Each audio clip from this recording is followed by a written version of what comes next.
Аманжол Рысмендиев. Табыстарға жетудің 7 құпиясы. Жетістікке жетуге, өзінің ортасында көшбасшы болуға, жақсы өмір сүруге әркімнің ақ таласы бар. Десе де алдына қойған мақсатының бәрі бірдей орындалып, биік шыңнан көрінетіндер көп емес. Сіздің қолыңыздағы кітап алдына қойған мақсаты орындалмай, белгілі бір салада табысқа жете алмай жүрген жандарға арналады. Автор өзінің осы күнге дейінгі алған білімі мен өмірлік тәжірибесімен бөлісе отырып, сіздердің армандарыңызды шындыққа айналуына, әлемді шарпыған кризистен еш қиындықсыз шығуға жәрдем береді. Оқыңыз, ой түйіңіз, табысты болуға әрекет етіңіз. Кіріспе. Амансыз ба тағлымы биік талпынысы зор оқырман?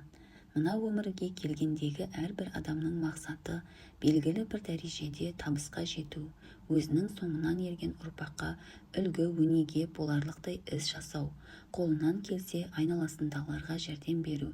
5 күндік жалған дүниеде ештеңеден таршылық көрмей, қалағанына қол жеткізе отырып өмір сүру. Рас қой, бәріміздің жақсы өмір сүргіміз келеді. Бірақ өмір біз ойлағандай бола бермейді. Бұрылыс, қалтарысы, қиылысы, аялдамасы көп. Кейде сәттіліктер кездесіп, көңілің көтеріледі, мерейің артады, ал кейде ұнжырғаң түсіп, өмірден түңілдіретін жағдайлар кездеседі. Әйтеуір бір нәрсе жетіспей жүргендей көрінеді. Кейде ақша, кейде денсаулық, ал кейде жақындарымыздың қолдауы, тағы басқа. Бірақ соның нақты себебі қандай? Неге біздің өмірімізде қиындықтар кездеседі? Одан шығудың жолдары бар ма? Осы сұрақтарға көп адам терең мән беріп жауабын табуды ойламайды. Соның салдарынан күйзеліске тап болып, ол алдынан түрлі қиындықтар, кедергілер пайда болады. Негізінде мұның бәрінен еш қиындықсыз арылуға болады. Өміріңізді 100% жақсы арнаға бұрып, телегей табысқа кенелуге де мүмкіндік бар. Тек оған адам ниет етуі тиіс. Енді қайттым, біткен жерім осы шығар деп дабыра қалмай, мен қайткен күнде де өзгеремін. Кризистен қиналмай шығамын. Тіпті кризиске қарсы әрекет етіп, кірісімді бірнеше есеге өсіремін деп алға қадам басу керек. Құрметті оқырман, кітаптағы әрбір ақыл кеңес сіздің тығырықтан шығуыңызға, тұлға ретінде, мықты кәсіпкер ретінде дами түсуіңізге, отбасыңызда туған туыс дос-жаранның алдына, абыройыңыздың артуына, бәрімен ынтымақ бірлікте болуыңызға көмектеседі. Тек оны оқып қана қоймай, іс жүзінде қолдану керек. Сонда ғана нәтижесін, жемісін көресіз. Бұл өмірде ештеңе кездейсоқ болмайды. Кейде ойға алған арман тілектеріміздің орындалуына өзіміз мүлдем ойламаған нәрсе себеп болып, соның арқасында ниеттенгенімізге жетіп жатамыз.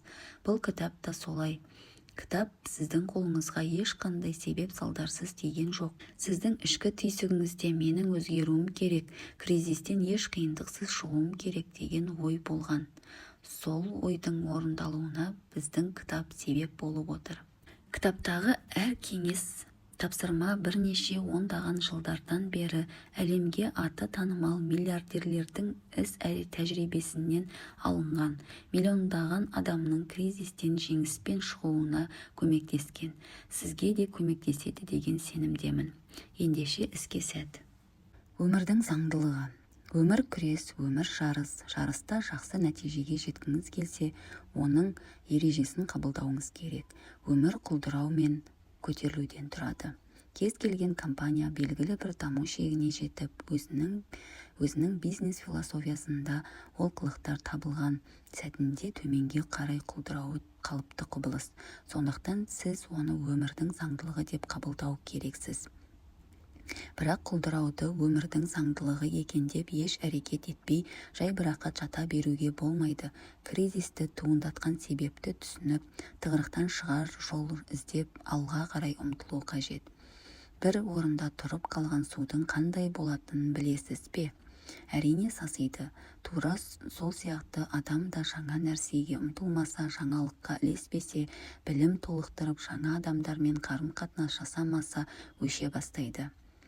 Бір орында тұрып қалған ізденбеген өмірдің көшінен қалып қойған адамға кімнің жоғарғы жалақы төлегісі келеді дейсіз? Ондай адамның өнімін кімнің сатып алуы мүмкін? Әрине ешкім оған қызығушылық танытпайды. Сайып келгенде ондай адам бірде-бірде өмір көшінен қалып қояды. Өмір толқыны оны жағаға шығарып тастайды. Шыдамдыны мына өмір ұнатады, бірде қуанып, бірде жылатады. Сүріндіріп, кейде сені құлатады, жылатып тұрып жұбатады. Дұшпандарға кейде сені сынатады, қатал тағдыр бірақ та шыдатады. Мына өмір бірақ та қымбат әлі демекші, өмір жолы сан тарау, өзіне тән қиындығы, емтихандары бар. Сол жолдан адаспай өмір емтихандарын жақсы тапсырудың ең бірінші жолы ол өзіңді өзің тану, өзіңді өзің сыйлау, өзіңді өзің қадірлеу. Өмір деген Алланың берген сыйы. Өмірдің ащы да тәтті де кезеңдері болады. Бұл кезеңдерді жеңе білу керек. Адамзат өмірге келген соң өмірін қалай болса солай өткізбеуі тиіс. Яғни адам саналы, жарқын өмір сүруі тиіс. Өмірдің мәні туралы ойланбайтын адам бар ма деген сұраққа кім болса да жоқ, өз өмірінің мәні туралы ойланбайтын, толғанбайтын, мағыналы өмір сүруге әрекет етуге тырыспайтын адам болмайды деп жауап беретін болар. Олай болса біз де бір уақыт өз өміріміздің мәні туралы ойларымызды ортаға салып көрейікші. Өмірдің күрестен тұратынын бізді қоршаған ортада да көруге болады. Мысал ретінде аң-құсты алып қарайықшы. Олар күн сайын өзіне қажетті азыққа қол жеткізу үшін күресіп бағады. Өсімдіктер де солай күннің көзінен нәр алу үшін, өсу үшін бір-бірімен жарысады. Неге осы менің басымнан проблема арылмай-ақ қойды?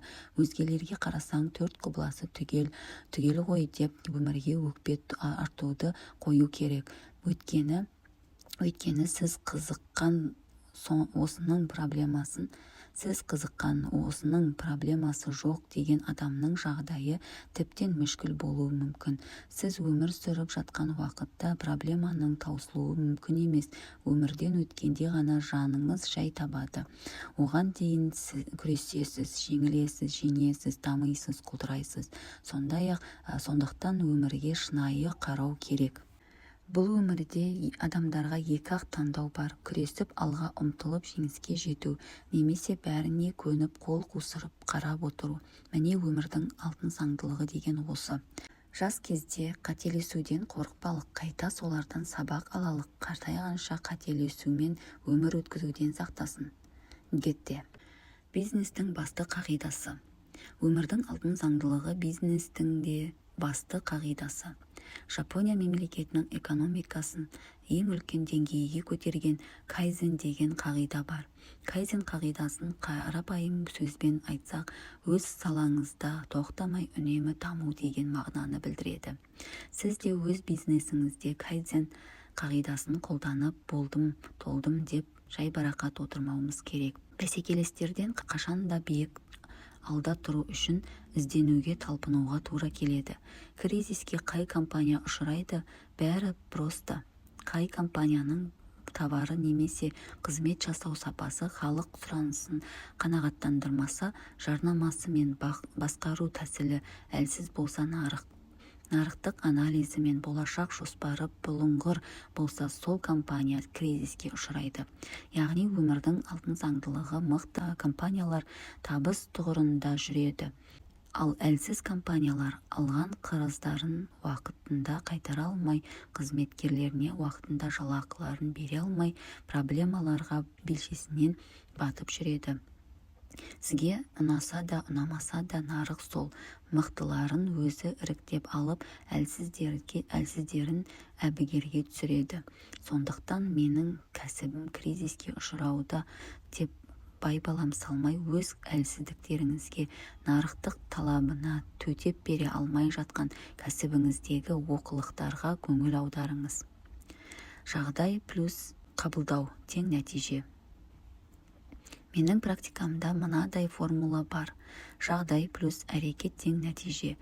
Жағдайды дұрыс бағамдап, соған қарсы әрекет етіңіз. Сіз міндетті түрде нәтижеге жетесіз. Мәселен, доллардың өсіп кетуі жағдайы, сол сияқты әйелдің күйеуіне көңілі толмай, томаға тұйық жүруі де жағдай. Көп адам міне осы жерден қателікке бой алдырады, яғни алдынан шыққан проблеманың бәрін жағдайға әкеліп тірей салады. Менің өмірімде биікке көтеріле алмағаныма үкімет кінәлі, себебі мүмкіндік бермеді. Мен жалақым аз, сондықтан тұрмыс жағдайым нашар, немесе пәленше секілді бастық бола алмадым. Өйткені менің жоғары жақта тамыр танысым жоқ деген сылтауларды айтады. Қытай халқында дауылдың қалай соққаны маңызды емес, қайықтың желкенінің қалай тұрғаны маңызды деген сөз бар. Сондықтан бар қиындықты жағдайға салуға болмайды. Мен үшін кризис мол мүмкіндік, себебі кризис кезінде менің бәсекелестерім жағдайды бақылауда ұстай алмай, бір сөзбен айтқанда не істерін білмей қатты сасады. Осы уақытта мен ешқандай алаңдамай жағдайды бақылауда ұстай отырып мол табысқа кенеле аламын. Сіздер де солай етулеріңіз керек. Кризиске тап болған кәсіпкерлер былай ойлауы тиіс. Кризис келді, халықта ақша аз, бірақ қалай да өз өнімімді өткізуім керек, себебі бір орында тұрақтап қалуға болмайды. Сондықтан мен белгілі бір дәрежеде табысқа жету үшін шығарып отырған өнімімді дамытуым керекпін. Менде әлі бәрі жақсы болады деп қиындықты да еңсеремін. Менің оған шамам жетеді. Міне, осы кезде ғана сіз жоғарыға бір саты көтерілесіз. Сенбесеңіз, тәжірибе ретінде қолданып көрсеңіз болады. Осы жерде мен өз өмірлік тәжірибем туралы айтсам деп едім. Мен әкесіз өстім, бірақ әкем жоқ. Мені енді кім қолдайды деп қол қусырып қарап отырмадым. Керісінше жауапкершілікті өз мойныма алдым. Өзімнің соңынан ергендерді, маған сенім артқан адамдарды ұятқа қалдырмау үшін намысқа тырысып бақтым. Оқыдым, іздендім, білмегенімді сұраудан ұялмадым.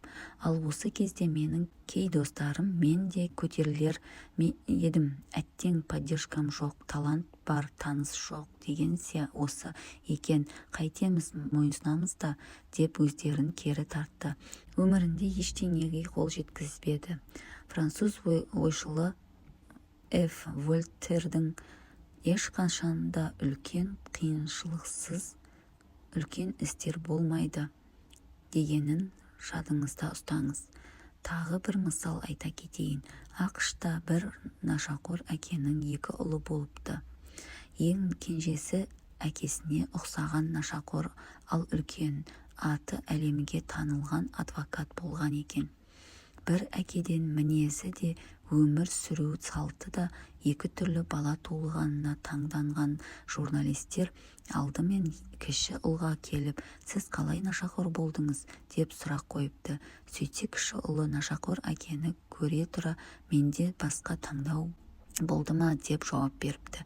Журналистер дәл осы сұрақты адвокат ұлына қойғанда, ол да нашақор әкені көре тұра менде басқа таңдау болды ма деген екен. Қарап отырсаңыз, 2 ұлдың да берген жауабы бірдей болды, бірақ оның астарына мән беріп қарасаңыз, мағынасы басқаша болып шығады. Яғни бір әке болғанымен 2 бала сол әкесіне 2 түрлі көзқарас танытып өсті.